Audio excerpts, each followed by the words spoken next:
What's up, guys? Welcome back to another episode here at F-Line Garage, where I'm still working on that LR4. It never seems to stop. But we have been making great progress. We have taken everything off the front. We got to the timing. We have everything locked. It's time to just kind of take off the tensioners and put everything back together. How hard can it be? It comes off one way, guys, go on another way. I've used the ultrasonic cleaner, watch that, and I've kind of done a whole bunch of stuff, a lot of diagnosis. So if you kind of are new to this channel and you don't know what I'm working on or what this LR4 is, go check out some of these videos up here. But in the meantime, let's take the new parts, I'll go show you, and put them on this. These are all the new parts I got. I got the pressure, the tension thing, I got the tensioners, the pressure doodads, I don't know, whole bunch of bolts, new water pump. I got the upgraded metal, or aluminum, fitting, O-rings, gaskets, chains, thermostat, the crossover pipe, gaskets for the valve covers, gaskets for something else, gaskets for the, I think, injectors and spark plugs? I don't know. Figure it out. But these are all the new parts. I'm missing about two things. I'm going to do a new serpentine belt, and this doodad is coming with Amazon, and I think he's out there. So we are going to start putting all this on. What I'm going to do is take it off there, line it up with the new one over here, and then kind of put it back on. So let's get to work. Just wanted to show you guys, this is the old one where the button is kind of indented, and then you can kind of see it's just been pushed up, and this is the new one. So you can kind of see the two differences here, and this is what it's supposed to be, and this is why there's so much slack if you were to take the variance of these two, and that's why there's so much slop. The chain gets loose, and then we all have problems. So just wanted to show you this to you guys as I take the old parts off and putting on the new parts. I got the variators all cleaned up with the ultrasonic cleaner. I got the new tensioners, all this good stuff in there. It's coming together. So now what I'm going to do is, I got the other set of variators, the passenger side in the cleaner right now, but I got the driver's side all done. We got I for intake and E for exhaust, and here's the new chain. Those are the two timing marks there, and the white one is going to go and line up right down there. So I'm going to line them up and put them on. So far the putting together process has been a lot easier than the take apart process, but may your chain hang low.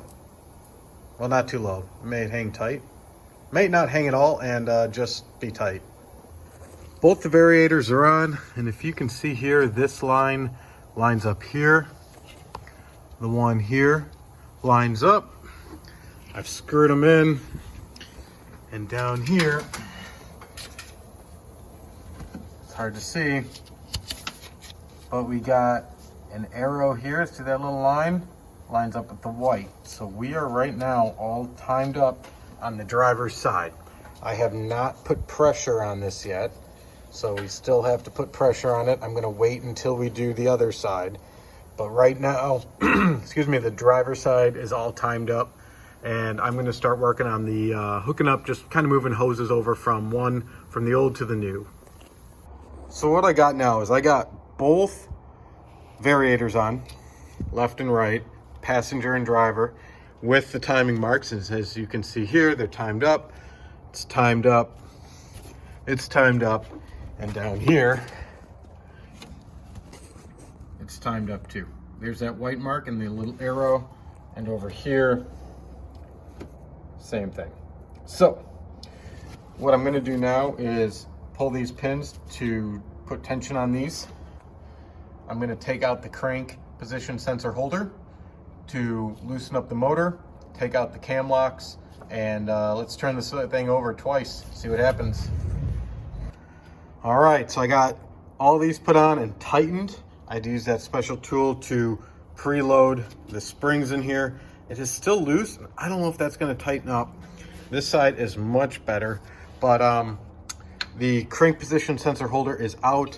I've pulled the pins on the tensioners and everything is still looking good. So we are supposed to rotate it 2 times. Now, you probably can't see it, but I put a Sharpie mark right here so I know how many times I've turned it. I'm supposed to do it 2 times, crank 2 times, and then recheck timing.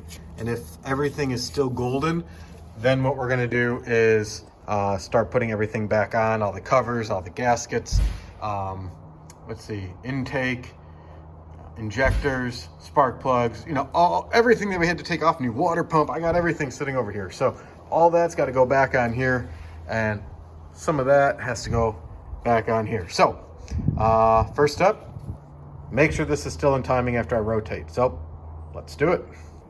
Good news, the engine is still timed, but I had issues turning the motor over with just using the crank bolt, and that's because it is a right-hand thread to loosen. So as I would turn it clockwise, the bolt would just loosen.